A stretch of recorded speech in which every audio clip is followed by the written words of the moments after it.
नमस्ते नमस्कार साथियों, आप सभी का स्वागत है आपके अपने YouTube channel Harish Kumar classes पे। साथियों, आज हम लोग बिहार बोर्ड कक्षा 10 के संस्कृत का क्लास 1 करेंगे।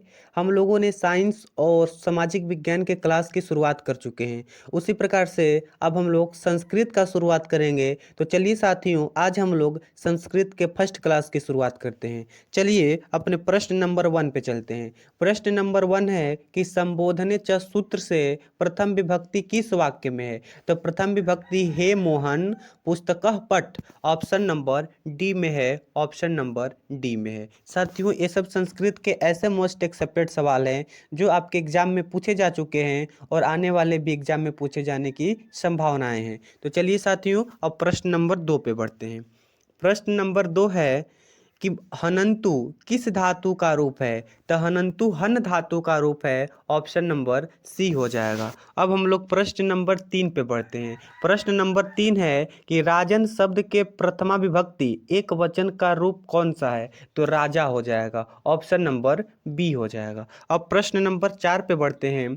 प्रश्न नंबर 4 है कि मई पद का मूल रूप क्या है। तो मई पद का मूल रूप अस्मद हो जाएगा। ऑप्शन नंबर ए हो जाएगा। अब प्रश्न नंबर 5 पे चलते हैं। प्रश्न नंबर 5 है कि कुर्वन पद किस प्रत्यय से बना है। तो सत्री से बना हुआ है। ऑप्शन नंबर बी हो जाएगा। अब प्रश्न नंबर 6 पे बढ़ते हैं। प्रश्न नंबर 6 है कि नम प्लस क्त से कौन सा पद बनेगा।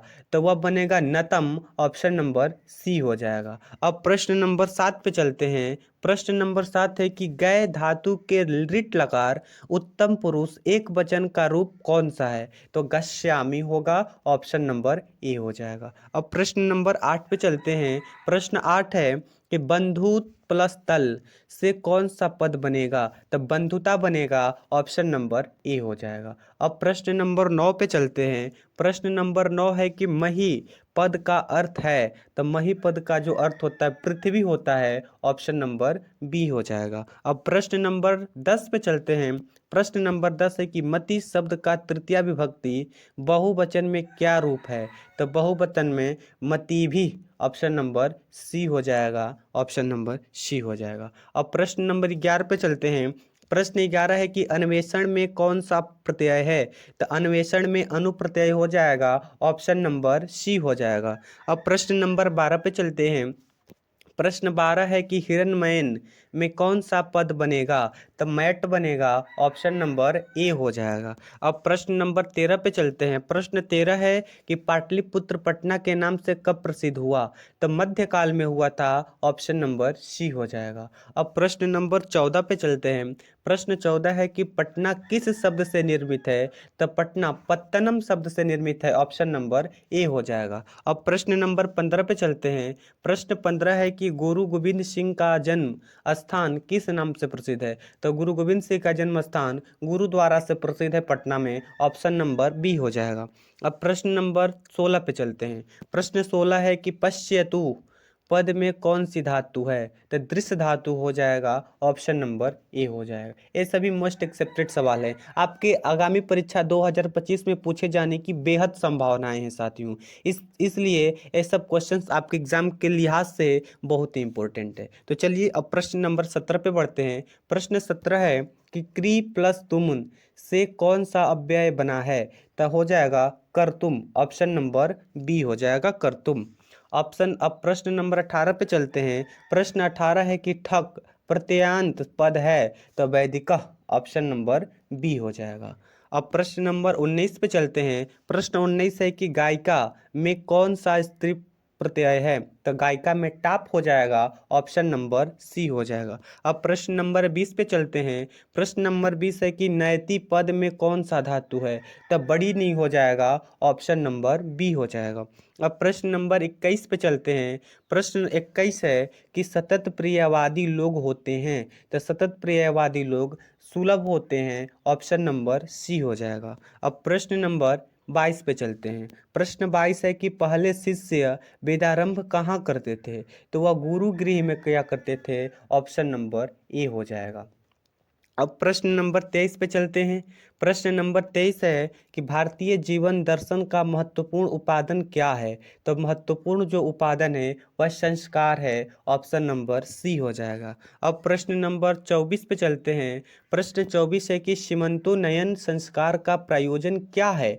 तो गर्भवती की प्रसन्नता, जब स्त्रियों को गर्भवती की प्रसन्नता होती है तो वहाँ पे सीमंतोन्नयन संस्कार होता है। तो अब प्रश्न नंबर 25 पे चलते हैं। प्रश्न नंबर 25 है कि वयम वेदम पठाम कर्तृवाच्य का कर्मवाच्य में परिवर्तन करें।